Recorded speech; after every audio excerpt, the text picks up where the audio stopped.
होता है, परंतु विभावादि के द्वारा होता है, और सिद्ध होता तो पहले ही हो जाता, ऐसा नहीं है। और कारक ज्ञापक का अभ्याम अन्यत को दृष्टम इति चेत, पूर्व पक्षी अगर पूछे आप तो कारकत्व मान नहीं रहे हो, रस की ज्ञापकत्व भी नहीं मान रहे हो, तथा रस को कार्य रूप में नहीं मान रहे हो, रस को ज्ञाप्य नहीं कर रहे हो, तो कार्य नहीं है, ज्ञाप्य नहीं है, फिर क्या है रस, फिर है क्या है? चेत, यदि ऐसा है, नो कचित दृष्टम, न कहीं हमने रस को देखा, रस को कारकत्व के रूप में भी नहीं देखा अर्थात कार्य रूप में नहीं देखा, और ज्ञापकत्व रूप में नहीं देखा अर्थात ज्ञाप्य भी नहीं है, तो कहीं भी नहीं दिखा, तो फिर रस है ही नहीं, ऐसे तो हम कहेंगे ना। बोले ऐसा नहीं है, अलौकिकत्व सिद्धे भूषणम एतन न तो दूषणम, ये इसीलिए इसको अलौकिक कहते हैं। ये अलौकिक कहना, रस की अलौकिकता को सिद्ध करना, अलौकिक के रूप में प्रतिपादन करना, ये इसका भूषण है, इसका अलंकरण है, दूषण नहीं है, दोष नहीं है। जैसे हम परमपिता परमात्मा के लिए अलौकिक कहते हैं, इसी प्रकार रस को अलौकिक कहना इसकी एक विलक्षणता है, इसकी एक क्वालिटी है, इसकी एक सकारात्मकता पक्ष है, इसमें निषेधात्मकता वाली वाला पक्ष नहीं है, इसको हम दोष नहीं कह सकते, ये गुण पक्ष में जाएगा। तो फिर आगे करे चर्वणा निष्पत्तिया तस्य निष्पत्ति उपचरितेन कार्यो उच्यता। पूर्व पक्ष पूछता, बोले चर्वणा निष्पत्ति आप कर रहे हो, बोले चर्व्यमाण कर रहे हो, चबाने वाली बात कर रहे हो, उस चर्वणा के द्वारा आप इसको निष्पत्ति के माध्यम से आप इसकी निष्पत्ति उपचरिता, निष्पत्ति उत्पन्न हुई, इसलिए कार्य की उच्चता, इसको कार्य कह लो तब। और लौकिक प्रत्यक्ष प्रमाण ताटस्थ्य अवबोध शाली मीत योगी ज्ञान वेद्य वेद्यांतर संस्पर्श रहित रहित स्वात्म मात्र पर्यवसित अपरिवसित परिमितेतर योगी संवेदन विलक्षण लोकोत्तर स्वसंवेदन गोचर इति प्रत्यय अपि विधीयता। और इसको आप ये कह दो, प्रत्यय भी कह दो, ज्ञाप्य कह दो, प्रत्यय कह दो। प्रत्यय माने ज्ञान का विषय, वही ज्ञान के विषय कह दो। बोले लोक कैसे ना, लौकिक प्रत्यक्षादि प्रमाण ताटस्थ्य अवबोध।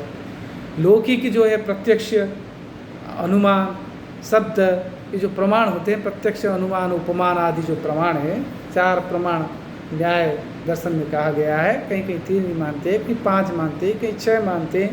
बोले ये जो प्रमाण के ताटस्थ्य अवबोधशाली व उसको समझाने वाली क्षमता जिसमें हो, मीत योगी ज्ञान विद्य संस्पर्श रहित, माने संक्षिप्त ज्ञान संस्पर्श रहित, स्वात्मवात्म परिवसित और स्वयं में ही रहने वाला, और अपरिमित योगी संवेदन नहीं, फिर परिमितेतर योगी संवेदना, परिमितेतर माने अपरिमित असंख्य योगी जो योग जिसमें है, परम योगी के संवेदन से विलक्षण लोकोत्तर संवेदन गोचरा, लोकोत्तर ज्ञान योग्य, ऐसा कह करके इसको प्रत्यय अपि विधीयता, प्रत्यय भी कह दो।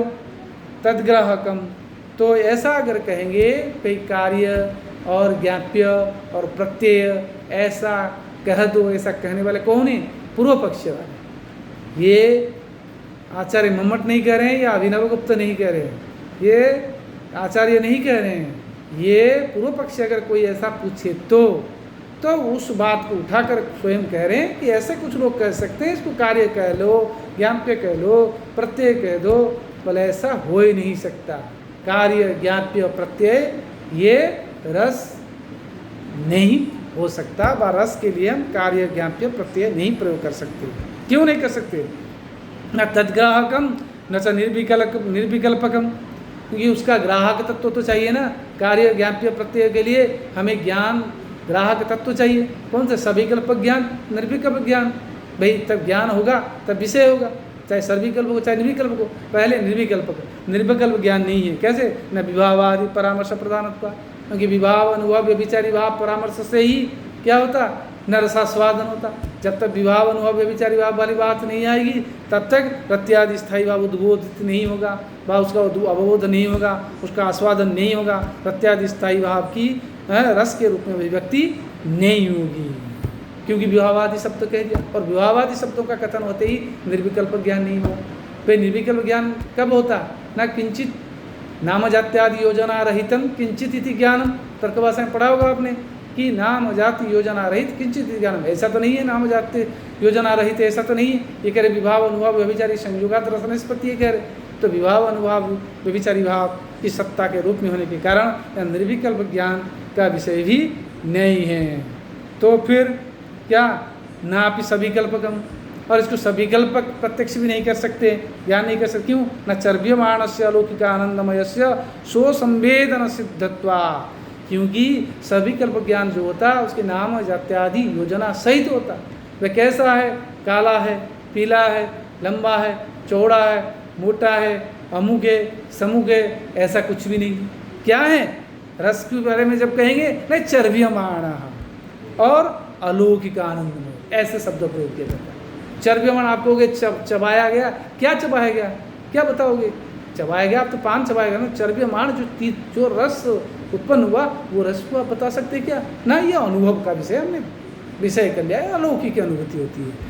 तो इस प्रकार आनंदमय स्वसंवेदन सिद्ध, और क्या स्वसंवेदन स्वयं का ज्ञान का विषय, स्वयं के अनुभव। जैसे आप कहोगे परमपिता है, परमेश्वर है, न है, आपने देखा क्या? आप क्या कहोगे? हाँ देखा। कहाँ देखा? हमें दिखा दूँ? नहीं दिखा सकते, हमने देखा। आप खुद देख सकते हो, कैसे दिखोगे? ना, स्वानुभूति से। जैसे परम योगी अनुभव से साक्षात्कार कर लेता, अंतःचक्षु से देखता, ऐसे अंतःकरण से रस का साक्षात्कार किया जाता है, रस का आस्वादन किया जाता है। इसलिए सविकल्प ज्ञान का विषय भी नहीं है, इसलिए कार्य ज्ञाप्य प्रत्यय नहीं हो सकता। तो उभयाभाव स्वरूपस्य च उभयात्मकत्वमपि, उभयाभाव स्वरूप और उभयात्मकत्व दोनों सिद्ध हो रहा, दोनों बात है, दोनों बात नहीं है। तो क्या है फिर? पूर्ववत लोकोत्तरता में गम्यते, फिर पहले की तरह वो अलौकिक तत्व के रूप में प्रतीत होता है। न तो विरोधम, ये इसका विरोध नहीं है, ये इसके दोष नहीं है, इसका गुण है। इसे श्रीमद आचार्य अभिनवगुप्त पादा, इस प्रकार आचार्य अभिनवगुप्त कहते हैं कि क्या है ना, ये जो रस है ये विभाव अनुभाव विभिचारी भाव आदि स्थायी भावों से ये रस की अभिव्यक्ति होती है, न कि रस की उत्पत्ति होती है, न रस की अनुमति होती है, न रस की मुक्ति होती है। इस प्रकार इन्होंने भट्टलोट जो मीमांसा दर्शन के अनुसार जिन्होंने उत्पत्तिवाद को प्रतिपादन किया उसका निराश किया, फिर श्री शंकु जिन्होंने न्याय दर्शन के आधार पर क्या किया, अनुमितिवाद को प्रतिपादन किया, उसको भी उन्होंने निराश किया। फिर जो भट्ट नायक है जिन्होंने सांख्य दर्शन के आधार पर मुक्तिवाद को आके प्रतिपादन किया, उसको भी निराश किया। अंत में वेदांत दर्शन के आधार पर वेदांत दर्शन जैसे परमात्मा की अनुभूति की बात को कहता, ब्रह्म को साक्षात्कार वाली बात कहता, ये वही बात करते कि ब्रह्म स्वरूप ये रस है, इसके रसास्वादन के लिए क्या है, साधारणीकरण व्यापार के माध्यम से रस की अभिव्यक्ति होती है सहृदय समाज के अंतःकरण में। ये कार्य नहीं है, ये ज्ञाप्य नहीं है, ये प्रत्यय नहीं है, ये क्या है न चर्व्यमाण कश्चित् विलक्षण किमपि विलक्षणं तत्त्वं तस्य अनुभव सामर्थ्यं वर्तते न तु तत्र प्रतिपादन सामर्थ्यम शब्दतः, उसको शब्दतः प्रतिपादन नहीं किया जा सकता, इसलिए वो कार्य नहीं हो सकता, ज्ञाप्य नहीं हो सकता, प्रत्यय नहीं हो सकता। केवल ब्रह्म को जैसे साक्षात्कार करते सहृदय से इसी प्रकार उस परम ब्रह्म की तरह उसको साक्षात्कार कर लेता है। अस्तु अत्रैव विरमामः अद्य।